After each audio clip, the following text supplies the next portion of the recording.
Ezekiel chapter 16 verses 49 and 50. Look, this was the iniquity of your sister Sodom. She and her daughter had pride, fullness of food, and abundance of idleness. Neither did she strengthen the hand of the poor and needy. And they were haughty and committed abomination before me.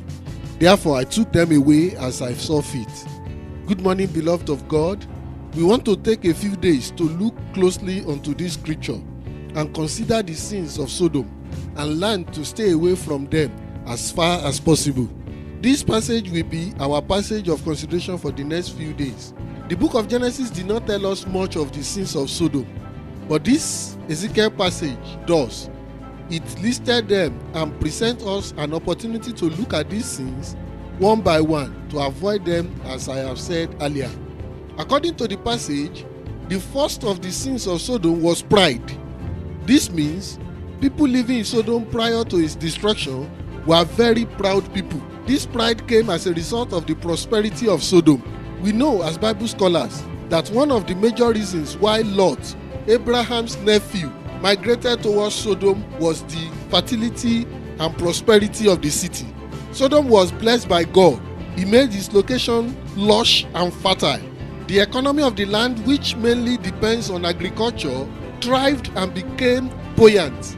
Unfortunately, the strong economy and riches of Sodom made its occupants to forget God, their source.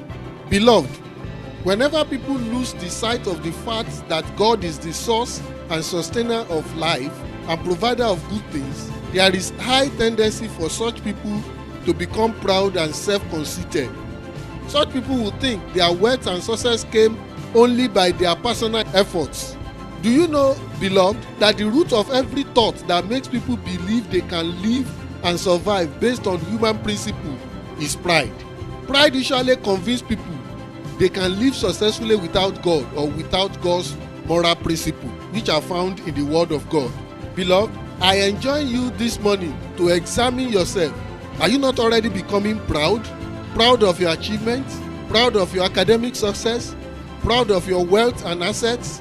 Please, know for sure that the Bible does not have any good word for pride or the proud one. Proverbs 16:18 is very clear. Pride will always end in destruction.